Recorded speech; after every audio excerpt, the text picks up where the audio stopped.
We ready to go live? I think so. Got my deodorant. I hope so. I got my going live stretch. This is not embarrassing at all. So yeah, here we go. I think we're live. It says we are. Oh, David's giving me the double point. This is exciting. Exciting and new. Yes. Welcome to. Oh my gosh! Hold on a second. I gotta mute my own second computer. Otherwise, you'll just be hearing me talk twice, and like no one. Little droid next to you.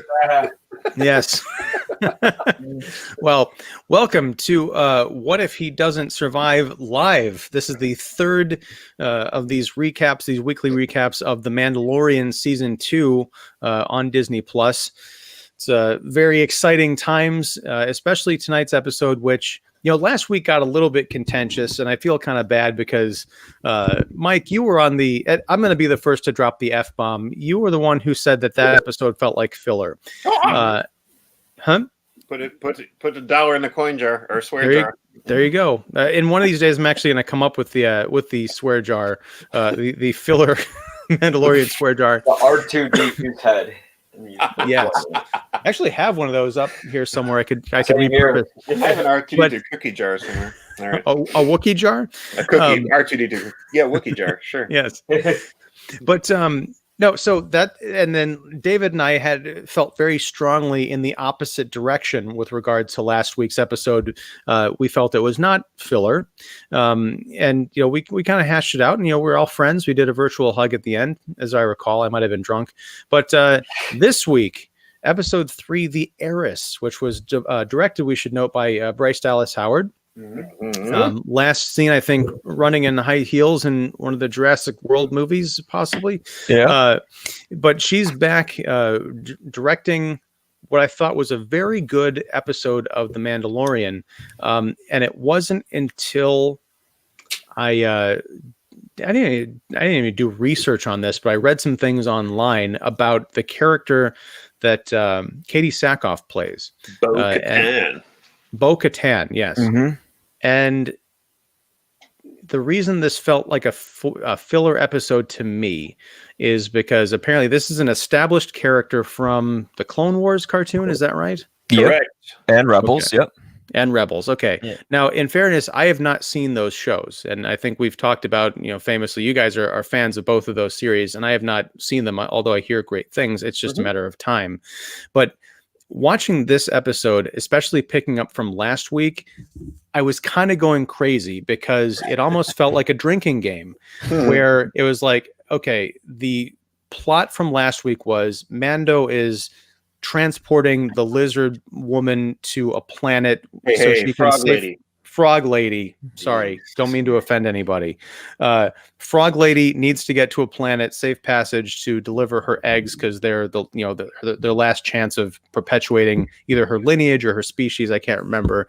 But there were some problems. They crash land on a planet with ice spiders and kind of New Republic X-wing pilots who'd given them a hard time.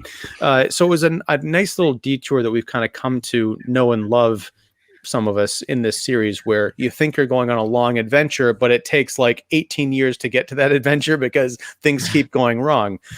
In this episode, there's a lot more of that in terms of you get to one destination is like, I heard you can help me find someone of my kind. That's what the Mandalorian is wanting to do and why he's offering this safe passage. He runs into someone and says, oh yeah, I know someone. And then he goes to someone and says, oh, yeah, I know someone who can help you out. And he runs to another person. Yeah, you can go talk to this person. At the end of the episode, it's like, I need to find more people of my kind, or there's something with the black saber. Like, oh, yeah, I know where you can go find a Jedi on this planet. I'm like, okay, guys, this really is J.J. Abrams' lost territory. You keep introducing characters. There's a whole other scene or a whole other setup where you get these characters involved. They're introduced in the episode. As far as a non-Rebels Clone Wars fan, it's just new characters. At the end of it, as we saw with the Marshal, it's like, yeah, I bet our paths are going to cross again. It's like you keep introducing these people and they go away.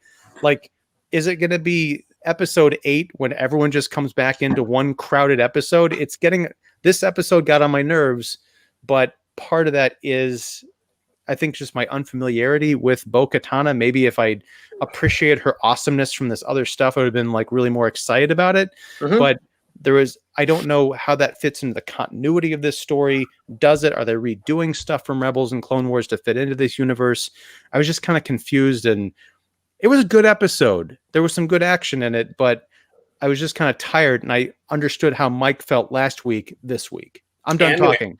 And we had facehugger chowder. So there's nothing wrong with that. But that bothered me again as well. Because look, last week we talked about they go to a cave with the alien eggs and there's the spiders in them and that whole thing. And then here, Baby Yoda, you get some chowder, and I knew because it's Star Wars, I expected there to be something in the chowder. I didn't expect it to be an actual face hugger from Alien. And then later in the episode, as they're trying to escape this planet, another squid space face hugger thing drops down from me. Like, you guys, I know there's more originality in the universe, and you've paid your Alien homage 3 references ago. Let's do something a little bit more here. Yeah, that's fair. Now I'm off my soapbox. You guys take over. Well, this episode, if you remember, when we last made our attempt at Survive Live, if you remember, I was hoping that this chapter would immediately follow up where the last one ended, and thankfully it did. And I really like how it opened up. I really like how we just see the Razor Crest just puttering through space and making its way to this watery moon or planet, Trask, oddly named. It kind of cracked me up because, as they're approaching the planet, all 3 of them, Frog Lady, Baby Yoda, the child, Mandalorian, Mando, Din. They're all snoozing. They're all snoring. And I thought that was hilarious. It's like, they're ships in tatters, and they're just kind of on their way to their destination. And, his alarm sounds. It's like, oh, what, and I thought that whole, space kind of sequence was really cool, especially seeing them attempt to, enter the atmosphere. As you may have seen online, Bryce Dallas Howard is paying homage to Ron Howard, her father, from Apollo 13 and that landing. And of course, this was very similar to the way Grievous' ship landed in episode 3. It was very, very cool. I'm totally down with, that kind of homage. And, Favreau's all about homage, as you kind of, contentiously pointed out too. But I really enjoyed the whole landing thing. That was pretty crazy. Like they're coming down hard, and they're I guess the Trask whatever air controller was basically coming in on their radio saying, "You better slow down. You're coming in too fast." And they almost make it, and it just kind of tips into the ocean. And then we see this repurposed AT-AT kind of take it out of the water. And this is what I really wanted out of, I've been saying this is what I really wanted out of the Mandalorian. And last chapter gave it to me. We're on a different planet with the ice planet and the spiders. Now we're on this like waterlogged planet with the different amphibious species from Mon Cala, the Mon Calamari and the Quarren. And this just felt like a big, huge, like fisherman's wharf planet. I mean, with the fishing dock and the industry and these pubs and taverns and, shady characters on the docks. And I loved it. I thought that as far as world building and atmosphere, this was cool. I mean, this is like a waterlogged scum and villainy planet. And I really enjoyed it. So granted, yes, it does have some fan service. It does have some deep cuts for people who've seen Clone Wars and Rebels. And I guess based on your response, you did like it. You probably would have liked it more if you knew about those things. Sure. The black saber was referenced at the end of the last season. That was from Rebels. And it's like, they are picking, they're mining from everything that came before. And that could be good or bad. But at the same time, I do feel like they're expanding the Star Wars universe as I hoped. We've never been on Trask before. We never been on the ice spider planet before. So it's cool to see these different. We've never seen frog ladies before, and how touching was it for her to be reunited with her frogman? Yeah, and I also liked even these little details of we actually got to see one of the froglings hatch out of the egg and then grow, and Yoda was the child was learning how to nurture and not eat. That was kind of how to nurture your food and not eat it. Right. I liked the details, but when the other Mandalorians show up, I was with it for a little bit because, again, it's the details. Mando gets sort of suckered into going on this giant barge, and it's a giant trap. He gets dropped into it's almost like a watery rancor pit. It's a trap, right? But I loved that he's sort of drowning in his helmet, and I don't know what I had expected from the Mandalorian armor, but just because they never take their helmets off, I thought that it would be somehow self-contained enough that he wouldn't be drowning inside of there. But you can hear him like gurgling and struggling for breath and everything. Those are cool details. And you've got these other 3 Mandalores who drop down. 2 of them are female, which we saw in the not the metallurgist. Who was the one from for the first season? Who was she built the armor. Right. The armorer? Yeah. Or is it the armorer? The armorer. Yeah, the armorer. Yes. So we've seen a female Mandalorian. I don't even know if they had female troopers in that big raid scene where they all kind of came to his aid in the first season. I feel like a lot of those were guys, but it was also a nighttime shoot. Yeah. So that's kind of an interesting look at the culture. But when Katie Sackhoff takes off her helmet, and the others do as well, that was sort of the last moment of real interest I had in these characters, because they aren't supposed to take off their helmets. Maybe they're not real Mandalorians. It seemed to be a lot of those running around the galaxy these days, but it turns out they are a separatist sect of believers, and Mando has sort of been out of the loop, I guess, being in the far-flung parts of the universe. That's kind of interesting. But when she's talking about her lineage and her right and returning to Mandalore to reclaim stuff, I was completely lost because it's like rat-a-tat dialogue. I'm like, is this meant to be a reference to something that I would understand if I'd watched like 2 seasons of a show, or am I meant to go back and rewind it and like listen to it a couple of times to find out what the hell is going on? And even then, I was still kind of with it. But by the end of the episode, when it turns out they're just going to part ways again, I'm like, no, please just scoop up the child, go with them. I want to stay with these characters. I'm done with this meeting new people and then just Mando again crashing his ship. Yeah, I could definitely see a lot of that. As I kind of pointed out in my review, this is an episode that a lot of the fans of the deep cuts will really love and understand, and then other people will probably be a little lost, and they'll come to guys like Dave and I for questions. And the thing is, you're gonna understand who she is. It's gonna pay off. Yeah. All right.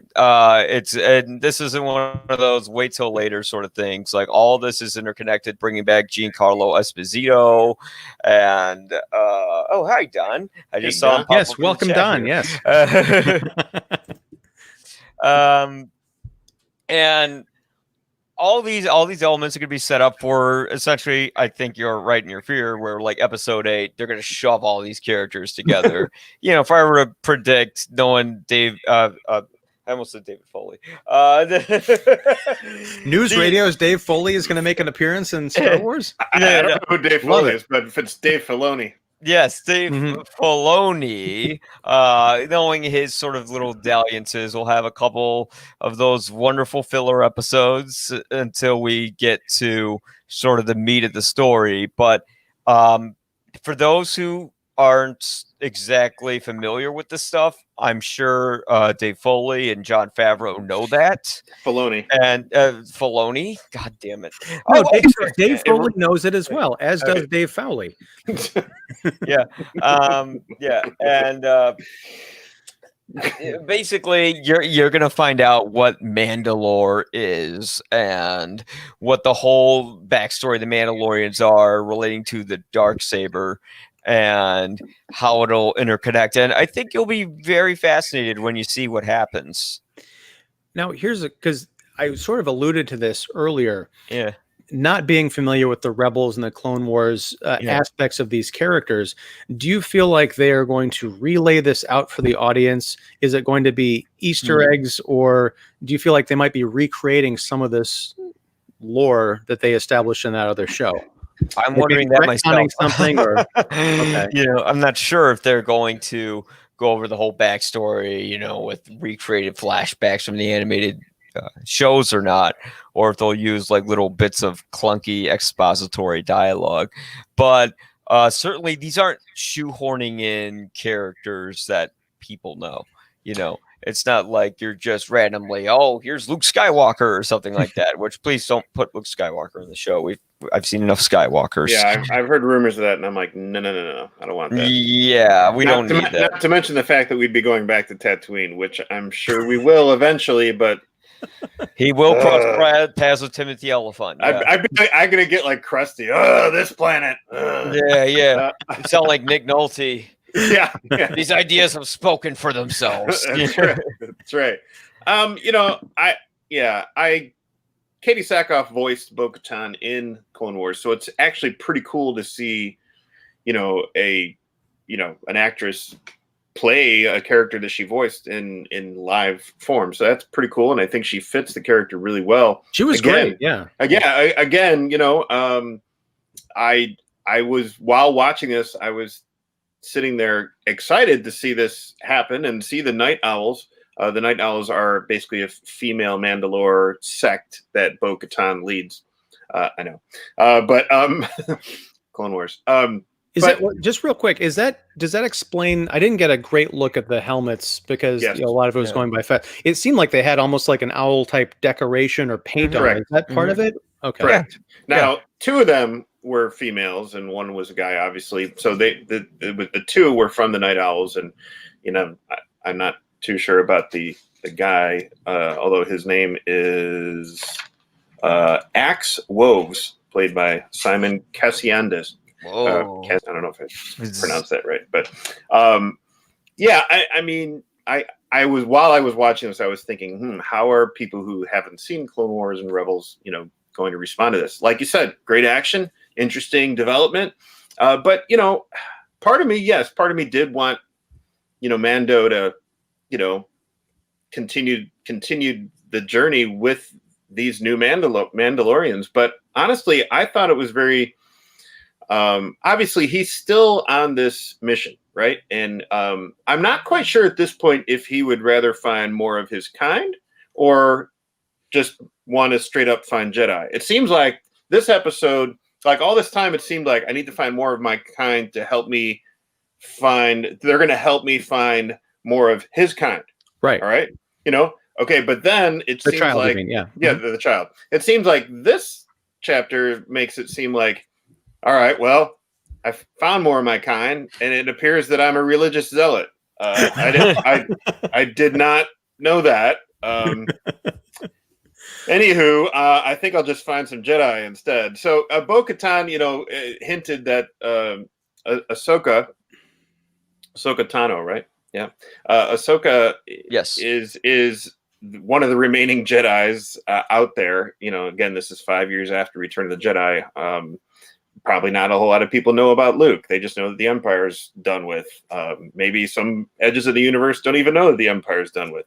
But anyway, as far as we know, the audience, the fans, we thought at the time after Return of the Jedi that Luke was the remaining Jedi, right? And then comes Clone Wars and Rebels, and technically Asano kind of left the Jedi Order because she had some she disagreed. Had some disagreements. So I guess technically she's not, a Jedi, but a lot of people still see her. She was Anakin's Padawan. So she's off on some forest planet called, I don't know. Impronounceable name. Yeah, it was like Calidor or something. It sounds like an appliance cleaner or something. But they said forest planet, and I'm like, woohoo! We go from water to forest, ice, water, forest. Yes. There. Yeah. So I don't know if that's going to be similar to Kashyyyk or whatever, but I don't know about filler, guys. I mean, honestly, I feel like this season, just like last season, I think this season more so than last season, it is all about this A to Z quest of like, look, I need to find, the goal is to find more of this child's kind. And it's not going to be easy. It's going to take a lot of deviations, a lot of detours, a lot of double crosses, a lot of, well, I'll help you, but you got to help us first. You know, and you know, that's very, you know, typical things that we've seen in a lot of other, you know, TV shows and movies. So it's very typical Star Wars. It's there's never nobody in Star Wars ever gives something necessarily for free, you know. Yeah, I just was reminded of the Will Wheaton line from Stand By Me when they were talking, sitting around the campfire, and he said, "Wagon Train's a really cool show, but did you ever notice they never get anywhere? They just keep wagon training." Well, you know, this is a show about a bounty hunter. You know, we have to remember, and a bounty hunter goes off and does various jobs, and they're staying very true to that sort of definition. But I think, and I understand what you're saying, but I think like the first episode of this season, the Marshal, you get the feeling that he was on Tatooine for a little while, because it took a few days to figure out the crate drag and then go back and recruit the townsfolk and bring everyone together. This one, it literally feels like, you know, he was in one spot for a couple hours and then he got knocked to another spot for a couple hours. And I guess that's fine. I just want to have a chance of some kind of mooring. I would love for him to be in one spot, like a cliffhanger, in, you know, one location, or maybe for a couple episodes, 3, just because not that I feel like I'm being jerked around. And this is sort of the point that I made when we were talking last week. In the fullness of this season, maybe episode 2 will not feel like filler, because we're learning a lot of information that becomes valuable later. I'm just wondering, and to what David was bringing up, I think, or maybe it was Mike last week, it was probably Mike, we only have a certain economy of these episodes for the 8, that my patience is already kind of wearing thin. Like I said, I got entertained. I love Titus Welliver as the leftover Empire general with the tiny stormtroopers again. It's kind of fun, but again, I would love to see more conflict. I hate that he was on screen for maybe 10 minutes and we're never going to see him again, except maybe in a flashback somewhere. Are you talking about Titus Welliver's character? Yeah. Yeah. I thought that was pretty funny, because it was like the one time we get a competent Imperial captain. Yeah. You know, and he knows what to do. He's taking direction. He's stone-faced. And I thought it almost played the comedy a little bit, you know, here and there. And I thought that was just really, it was perfectly cast and really well done. And I like the way he met his demise the way like some like spies do, and like in spy thrillers where he had the capsule in his teeth, kind of electrocuted him instead of like cyanide acid or whatever. It was just, you know, some kind of electrocution thing. That was kind of fun. That special effect looked a little silly to me, I gotta say.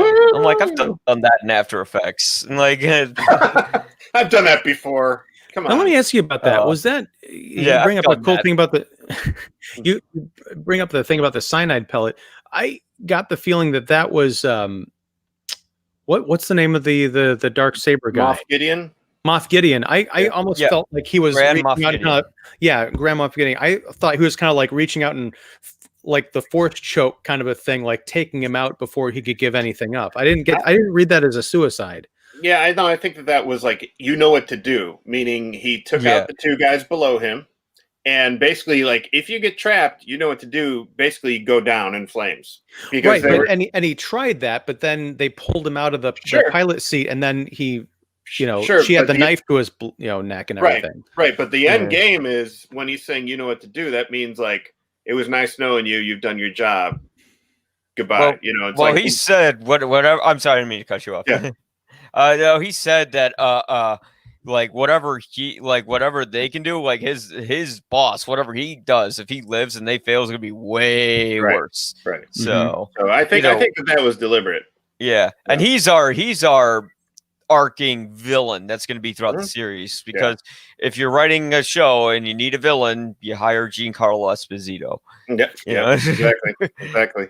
Yeah, it'd be cool to see like Grand Moff Tarkin, or not Grand Moff Tarkin. I'm sorry, Thrawn, Grand Admiral Thrawn. Oh, yeah, from Shadows of the Empire. But I don't know if he lived after Rebels or not. I forget. So I mean, there was a lot of like, situations that really didn't pan out. Like initially when they're on that trawler with the Quarren, the squid face guys. Mm-hmm. They were initially like, oh, I can get you there, but you have to, you're going to have to go on water. Okay. And that doesn't pan out because these guys are, basically like double crossing them. Right. Mm-hmm. And so, and they were going to, they were going to get rid of the child from this. I think the creature was called a mamacor, which we only really saw. I know mamacor. We only really saw its like fate, or I guess mouth. It's a water sarlacc. That's all it is. Right? and I'm like, why would you have that in the hull of your ship? And what are you doing with it? But I thought that was kind of funny, where he's in one situation after another that just is not panning out. And I thought it was ironic that last chapter, the child spent most of the time, eating unfertilized eggs, and in this one, we're just throwing him into the mouth of another creature. That was pretty good. But that's where you learned the empathy from. That's That's right.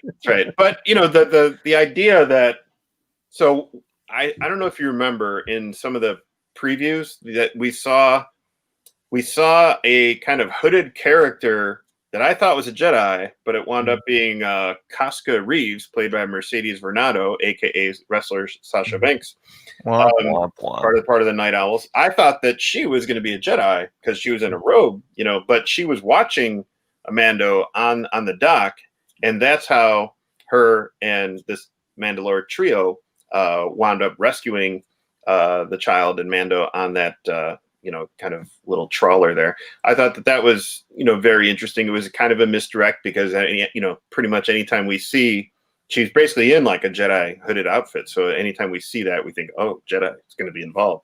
Yeah. And so I thought that was very interesting. It seems like there's these kind of, ancillary characters this season that are kind of, or at least, with the first chapter with Boba and this chapter with these other Mandalorians, it seems like everybody's kind of watching what our Mando is doing. So it's kind of interesting how it's going to play out. I don't know. Like you alluded to, is this all going to be like, is chapter 8 going to be like, the 8th chapter is season. I hate math. Whatever that's going to be. The second to the last episode. Yeah. I know. Is it going to be like, everybody on stage, like the end of an SNL, show? He's like, hey, We've all played the president before. Yeah. I don't know. I'm really curious to see how this season's going to end because, last season it ended with, a lot happening, a lot being introduced. So, are we going to see more at the end of this season? Are we going to see him reuniting the child with his kind? And then what? I don't know. Yeah. I mean, that's what they've always kind of, knowing Dave Filoni's formula, Good job. A lot of, thank you. There's a lot of setting up stuff. But there's always a payoff. He's great at paying off in the end. The way Clone Wars paid off was phenomenal. Even Rebels, the last 2 episodes were amazing. Yeah, it really was. So it's just we just need to exercise our patience a little bit. Something I need to learn how to do. Which maybe after next week I'll be like boring. But I know I touched on it, but let's go back. I'd like to know what you guys think about this whole idea of, Mando kind of. It seems like he was as surprised as we were that he's part of a religious sect of Mandalorians. What did you guys think about that? It answered a question I had in my mind for a while, which was how come the Mandalorians could take off their helmets during Clone Wars and Rebels just left and right like it was nothing. And then all of a sudden when Mando came in, he's like, I can't take off my helmet. Not ever. Not unless you're not a living thing. He did it for IG-11 because he is not a living thing. So that answered that. I think for non-fans, it's going to introduce a lot of subtext to the Mandalorians that we all knew, but new fans will discover. Mhm. And it's going to be fascinating for old fans to see a lot of the stuff sort of re-explained, recreated in a way where it doesn't feel dull, like we're just trudging through the same territory. Yeah. Because, as you said, they're actually expanding the universe rather than bringing in more Skywalkers and, bringing Palpatine back to life and all that stuff. Oh my gosh, yeah. Yeah. How much Mandalore was there in these other series? Like it almost sounds like the entire point of those was to talk about these people. I There's forget. a big part of it. Yeah, I forget which Obi-Wan's old season. flame was a Mandalorian. Yeah. It's pretty cool. I mean, yeah, I forget which seasons they were. I think there were some, maybe like season 4 or 5. There's a good deal of Mandalore lore. And because they do inevitably get involved in Clone Wars, and especially with Darth Maul involved. Yes, Darth Maul's back. Like both halves are. Yeah, he's got like the spider legs, right, or something. Yeah. Honestly, the way they incorporate Darth Maul is pretty cool too. So I didn't think it would be, but Clone Wars just takes some getting used to. Like once you get through a lot of season 1 stuff, it gets really interesting. And it is. I thought that this was a great kind of development. I think just to see that there's different. Every Mandalorian isn't the same. It's very interesting. There's different. It's almost like saying there's very right-wing conservatives. There's very left-wing liberals, but there's also this in the middle. And to have this, it makes sense. A lot of season 1 kind of makes sense to me now, especially like when he is rescued by his brethren at the end of season 1. They're very much like, this is the way, kind of thing. And Bo-Katan even kind of slightly mocks him, like, this is the way, man.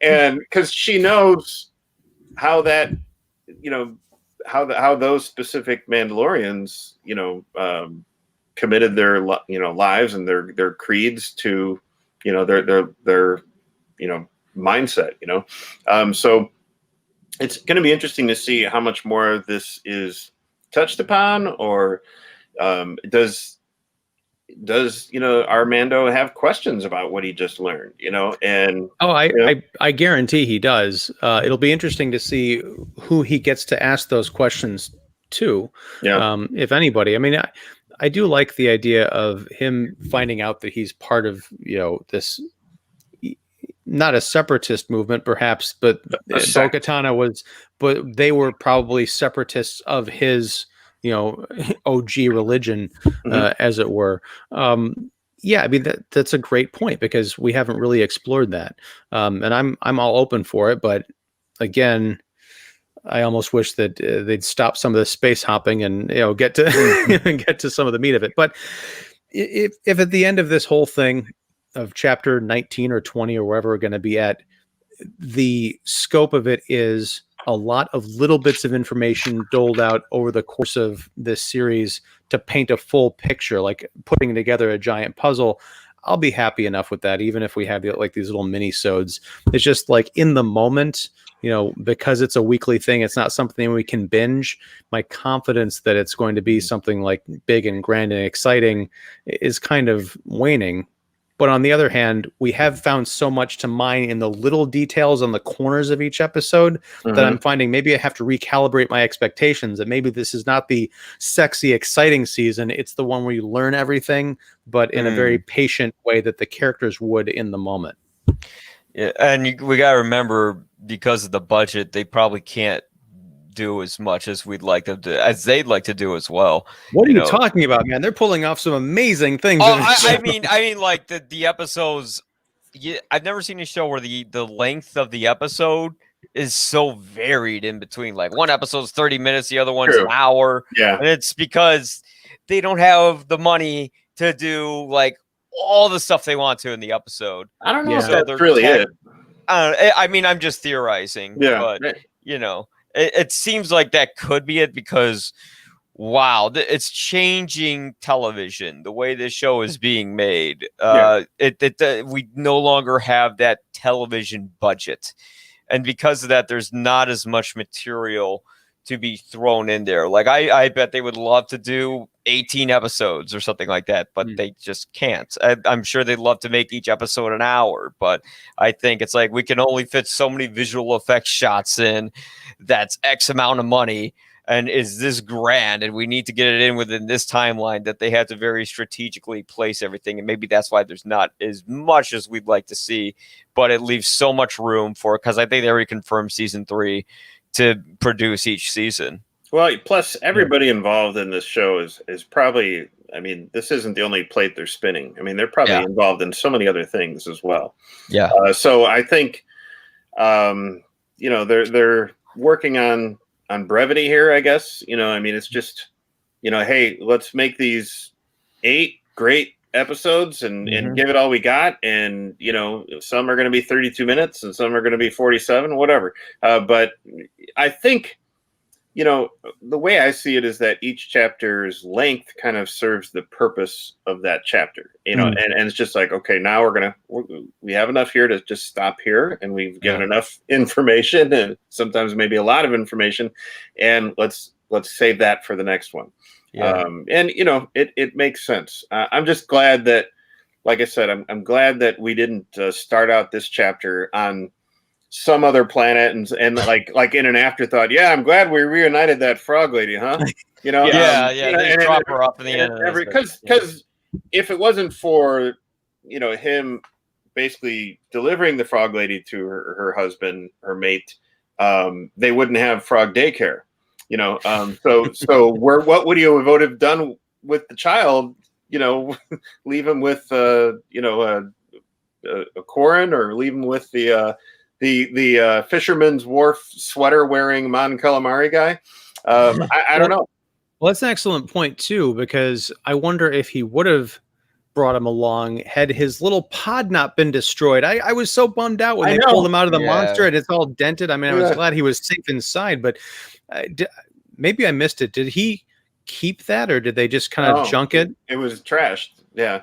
I just feel like he could just put it into the Razor Crest and bring it to some other planet. Like maybe go back to Tatooine and have Amy Sedaris banging out with her droids, I'm really, with the way the Razor Crest looks at the end of this chapter, I'm really wondering what it's going to look like at the end of this season. I mean, it's funny because it literally is like, it was basically fixed by an amphibian mechanic who has all these, doohickey kind of things to put everything back together, and it just it's hilarious. Well, like when he first steps into the ship, I thought that there were still like spider webs left over, but no, it's literally just string holding things together. It seems like this kind of like, I don't know, amphibious type kind of like string thing. I don't know. Yeah, it was. But it brings to mind a question. This is a really weird one to raise. Is Mandalorian kind of racist? Because when he sits down at the cockpit, he's like picking through stuff and like, yanking things. And he's like, Mon Calamari, unbelievable. Yeah. Well, I mean, it's like, it's also, you think about it, it's like, I never would have thought I'd be having my ship fixed by Mon Calamari. And they obviously have a certain way of fixing things, right? Right. But we're not talking about, those fishermen don't know how to fix a ship. It's this entire species. Right. I mean, he could have felt the same way about the Quarren, the squid face guys. It's like, they're all double crossers, we know that Admiral Akbar to lead people into battle. He's just a fisherman. Yeah, he's just going to lead people. He's going to let people know it's a trap. But we knew that he was racist towards droids, and look what happened at the end of season 1. So, that's true. We'll see. I did enjoy this episode. I like the whole the color palette of these, kind of like a blues and grays, and it is kind of rainy and dreary and everything. Reminded me of Camino, where the clones were created. So really curious to see what happens next. And I'm glad that we got to see a little bit more of the Mandalorians, and it does tease to what's going to happen. Obviously, Bo-Katan wants that dark saber, and again, for those who have seen Clone Wars, we know why she wants the dark saber, because she once had the dark saber, which makes me wonder, how did she lose it?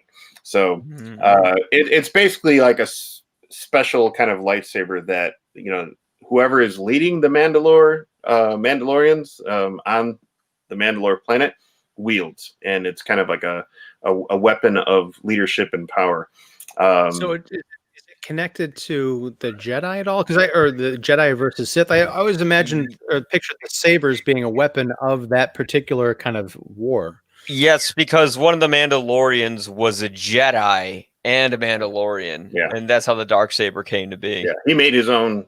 Yeah, lightsaber is a dark saber. Mandalore the Great, or is that someone else? That was someone else. Yeah. Okay. This is some dude. I sent you that link that you have to watch now.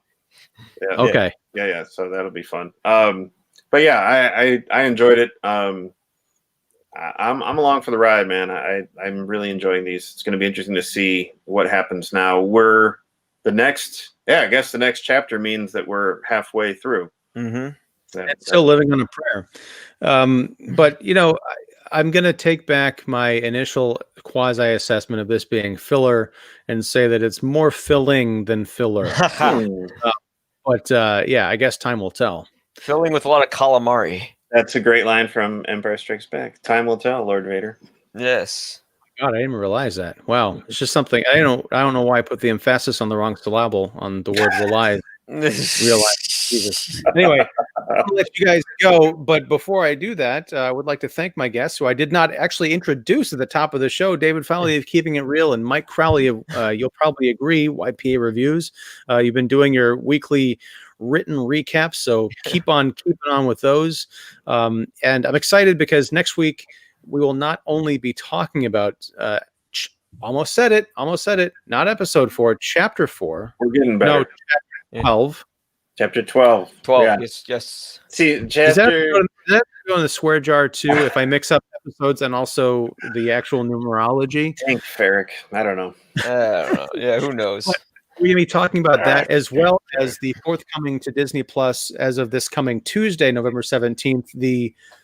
I'm going to get this right. The Lego Star Wars Holiday Special. You got that correct. So we have not seen it yet. We will be watching it along with the entire world, I'm sure, and discussing it, doing a roundup as part of next week's What If He Doesn't Survive Live. So until then, thank you for tuning in. We had a few people come in and out, and nice. I'm sure we'll have more popping in throughout the week. So thank you for sticking around. I also forgot to introduce the idea of commenting in the chat. Fortunately, Don Shanahan of Every Movie Has a Lesson popped in with a word of encouragement. So thank you again, Don. I appreciate that. Thank you, Don. Knowing that Don hasn't watched, I don't think he's watched a single episode, but I appreciate this. Oh, I spoil it. Even if you just popped in to say, and signed off. We appreciate the love. So, all right, thanks, guys. We'll catch you next week. If you're watching this, thank you. Please subscribe, like the channel, and all that good stuff. And we'll be back. Oh, Don, it's still here. Cheers to you too, Don. I'll pop that up real quick just so people know that I'm guessing, as they say. Oh my gosh. And then here, check this out. I've only seen season 1. Here, Don. Very proud of you, Don. Yes. Very good. On selective, what are blinders for ears? Noise canceling headphones. Canceling headphones are spoilers. He was the whole time he was going la la la la la la. Why does he have that Boba Fett all there? No reason. All right. Yeah, so start watching, Don, so you can catch up. You're gonna love it, I think. Yeah. Even the episodes that are quote unquote filler. But all right, have a great night, gang. Thanks so much, and we'll catch you later. See ya. Bye. All right.